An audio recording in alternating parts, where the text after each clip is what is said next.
Hi folks, Ben here from Lancasters. Here are the top 3 things that self-managing or let-only landlords most frequently forget. All right. Number 1, updating legislation. You could well have been fully up on everything you needed when you move your tenant in, but have you kept pace with that as laws and regulations change throughout the tenancy?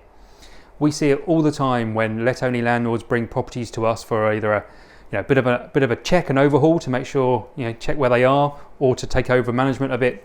We usually see gaps in legislation that would have made it near impossible for them to be able to execute notices, in a legal fashion. So you may well be amazing day 1, but make sure you stay amazing year 1, year 2, year 3 throughout it. If you're getting all of your education from Google, stop, please. It's like anything. You've got to be qualified in these kind of things. You've got to do the proper training. It's out there. Go out there, find it and do it. If not, pass it over to an agent who can. Number 2, rent reviews. Now, you could well have been charging the correct rent when your tenant moved in, but the market changes. Have you kept pace with that? Most of you landlords out there have these properties as an investment. Their purpose is to create revenue, to create income. And believe me, I don't think I've ever taken over the tenancy of a property where the tenant's been in there for more than 12 months and the rent has been anywhere near correct. We are regularly seeing properties where their rent is £100-300 a month shy on what it should be. Now that's huge when you add up over the time. Yes, certain tenants are great and good, and you want to reward that loyalty by keeping their rents reasonable. By all means do that. We're not saying you have to increase it. Just be aware of how much you are giving away, and if you're happy with that, that's great.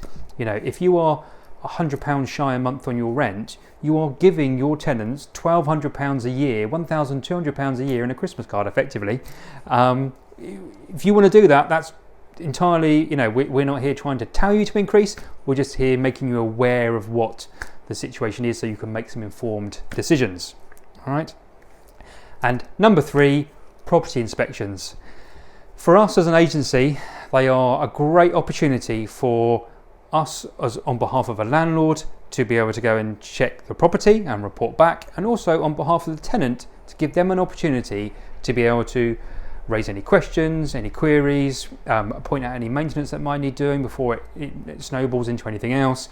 It's a great interactive two-way benefit occasion. Now, let-only landlords often see it as them checking on the tenant, and they don't want to do it. It makes them feel uncomfortable. Oh, we've become friends, I'm sure.